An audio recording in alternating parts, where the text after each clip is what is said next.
నీకు ఈశ్వరుడు ఎప్పుడు ఏమిచ్చాడో దానికి తృప్తి పడు. ఆ తృప్తికి కారణం ఉండక్కర్లేదు. ఆకలి సరిగ్గా లేదని 1000 రూపాయల మందులు వేసుకుని ఏడుస్తున్న వాళ్ళు కోట్ల మంది ఉన్నారు. వేల పట్టున ఆకలిస్తోంది, సంతోషించు. దాహం వేస్తే మంచినీళ్లు లోపలికి వెళ్ళక మధ్యలో కన్నం పెట్టి గొట్టం పెడితే ముక్కులోంచి పోసుకుంటున్న వాళ్ళు ఉన్నారు. గుటుక్కు నీళ్లు తాగితే లోపలికి వెళ్తున్నాయి, సంతోషించు. రాత్రి తిని పడుకుంటే పొద్దుడికి కడుపులో పోట్లు వచ్చి జీర్ణం అవక ఏడుస్తున్న వాళ్ళు 1,00,000 మంది ఉన్నారు. తిన్నది గుండ్రాయి అయినా సరే తెల్లారేటప్పటికి జీర్ణం అయిపోతోంది, సంతోషించు. పడుకుంటే నిద్ర పట్టక చారుడు మాత్రలు వేసుకు పడుకుంటున్న వాళ్ళు ఉన్నారు. తలగడా మీద చెయ్యట్టుకుని ఇలా పడుకుంటే నిద్ర పడుతుంది.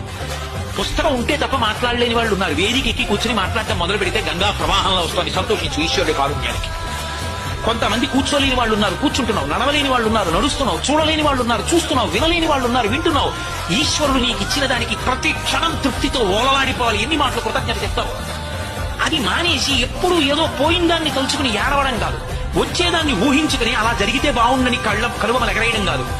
ఇప్పుడు ఇక్కడ నీకు ఈశ్వరుడు వర్తమానంలో ఏమిచ్చాడో దానితో తృప్తిగా ఉండడం అలవాటైతే వాణ్ణి మించిన భాగ్యవంతుడు లేడు.